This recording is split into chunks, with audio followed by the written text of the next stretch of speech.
Oh, hey there everyone. So, Don't Starve has a pretty big assortment of weapons, ranging from a simple spear, a shield with teeth on it, a bat made with bat wings, and even a sword that can turn around fences. Although, despite the fairly large roster of weapons in this game, I'm quite certain you're all well aware of what is by far the most popular weapon that's come from this game, the Hambat. The Hambat boasts fantastic damage, has a fairly simple crafting recipe, and depending on how often you're able to use it, it technically has by far the most durability out of any weapon in the entire game. This weapon is so popular, in fact, that it somehow made its way into two completely different games, not including Don't Starve itself. Hey, come check this out.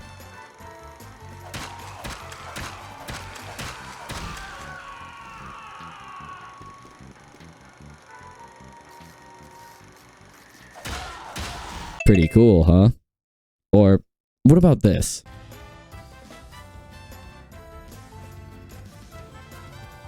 So, why am I telling you about any of this? You've seen the thumbnail, you've read the title, this video's obviously about the tentacle spike, not this thing. So, why is it in the limelight? Well, it's because the mere existence of this weapon is the whole reason that this one is pretty decently overlooked. The Hambat, in essence, does everything that the tentacle spike can, and to an extent, it does it even better. So why even use this thing when the Hambat is so clearly superior? Well, that's the thing. The tentacle spike isn't strictly worse than the Hambat. It boasts fairly high damage at 51, having standard durability, lasting 100 hits before breaking, no real setbacks like sanity drain or spoilage timers like the Hambats, and debatably, having an even simpler method of obtaining it. So, when is this weapon better anyways? Well, the super early game, of course.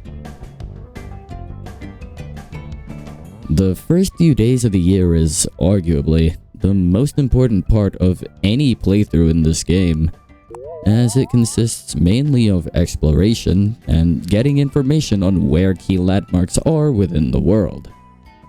With the exception of a few notable characters, such as Wendy, Wigfrid, Maxwell, and Walter, most characters would normally craft a spear as their first weapon, as it's by far the easiest weapon to obtain in the entire game.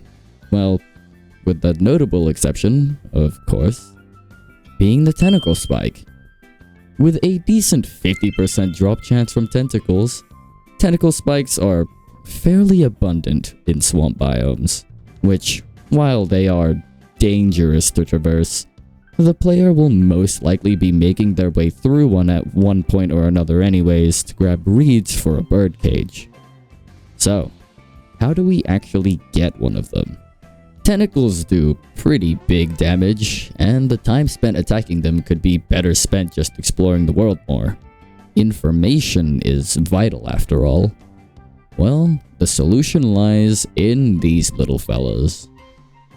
Well, maybe I shouldn't call them little. Merms pack a pretty big punch and can very, very easily overwhelm tentacles. It's really not uncommon for turf wars to take place between merms and tentacles. Hell, if you stay in a swamp for even a short while, you're bound to hear the sound of a tentacle slashing at least something. Actually, let's take this to the next level. By luring merms to tentacle spots, you're able to farm anywhere from 5 to 8 of them per day. As a reminder, they don't spoil like Hambats do, so once you have them, they sort of just become the perfect weapon. With a few tentacle spikes, combat throughout all of autumn and even early winter becomes completely trivial. The tentacle spike just does so much damage, and with such little effort being put into obtaining them, it's very well worth any time spent gathering them.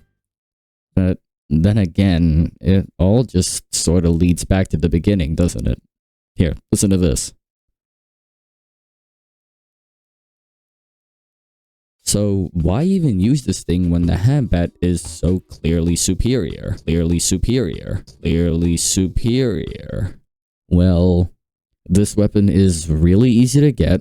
It can't spoil, nor does it have any drawbacks. It does damage which almost parallels that of the handbats, and at a much more consistent rate, might I add. And it's due to these characteristics that makes this weapon the perfect emergency weapon. Honestly, this weapon really shines during the most random situations. When your handbat is either way too stale to deal with the current threat, or when resources are low and you just sort of find it sitting in one of your chests. It's versatile, consistent, and it is super easy to farm. Honestly, I'm kind of running out of examples here, so I'll let one of my dear friends do the explanation instead. Take it away, Caitlin. A big thanks to my good mate, Perplex, for having me on here. This is my first amazing debut on this wonderful, wonderful YouTube app. So, yeah, thanks for having me. I'm glad I could offer my voice. I found I personally used the tentacle spike a lot more in my early days when I first started playing, as worrying about whether I should make food or a weapon put me off it a lot when resources are so low. I also think the way it loses durability and efficiency puts off a lot of newer players. While I do think the handbat is superior because of its high damage and practically infinite durability, it can be a toss-up because if you make a handbat too early and it begins to rot in your icebox, you've just wasted it. I agree with Perplex with how the tentacle spike is a lot more consistent and a great backup if you need something in the moment that is always reliable. I think that the tentacle spike can also be easier to get for newer players, since fighting and trying to beat a pigman can be very scary when you don't know how to kite. So instead of randomly coming across an ongoing turf war between merms, spiders, and a tentacle, and then watching it as it drops a tentacle spike perfectly on the ground for you is free loot without any work. So, next time you explore a swamp biome, try spending some time to search the ground. Who knows, you might just end up finding one of the most overlooked weapons in the entire game. Thanks for watching.